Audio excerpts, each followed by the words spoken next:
Hello ಗೆಳೆಯರೆ, ನಮಸ್ಕಾರ. ನಾವು ರೀಸೆಂಟ್ ಆಗಿ ಧರ್ಮಸ್ಥಳಕ್ಕೆ ಹೋಗಿದ್ದು. ಧರ್ಮಸ್ಥಳದಲ್ಲಿ ಮಂಜುನಾಥನ್ ದರ್ಶನ ಮಾಡ್ಕೊಂಡು ಕಾರ್ ಪಾರ್ಕಿಂಗ್ ಹತ್ರ ಹೋದ್ರೆ ಇಲ್ಲಿ ಯಾರೋ ಒಂದು ವಿಮಾನನೇ ಪಾರ್ಕಿಂಗ್ ಮಾಡಿದ್ರು. ನಮ್ಮ ವೀಕ್ಷಕರಿಗೆಲ್ಲ ನನ್ನ ಇನ್ನೊಂದು ವಿಡಿಯೋಗೆ ಸ್ವಾಗತ. ನಾನು ನಿಮ್ಮ ಟ್ರಾವೆಲ್ ವಿತ್ ರಾಮ್.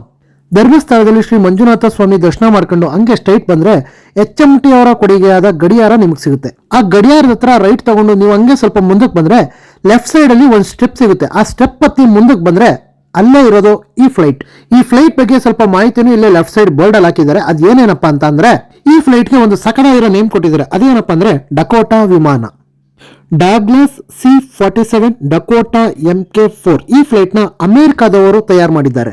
ಈ ಫ್ಲೈಟ್ ನ ಪ್ರಯಾಣಕ್ಕಾಗಿ ಹಾಗೆ ವಸ್ತು ಸಾಗಾಟ ಮಾಡೋಕ್ಕೆ ಮತ್ತು ವಾಯು ಸೇನಾ ಕಾರ್ಯಗಳಿಗೆ ಯೂಸ್ ಮಾಡ್ತಿದ್ರಂತೆ. ಈ ಫ್ಲೈಟ್ ನ ಎರಡು ರೆಕ್ಕೆಗಳ ಒಟ್ಟು ಉದ್ದ ಎಷ್ಟಪ್ಪ ಅಂದ್ರೆ 191.96 ಮೀಟರ್ಗಳು. 11,794 kg ಅಷ್ಟು ಹೊರುವಂತ ಸಾಮರ್ಥ್ಯ ಈ ಫ್ಲೈಟ್ಗಿತ್ತು.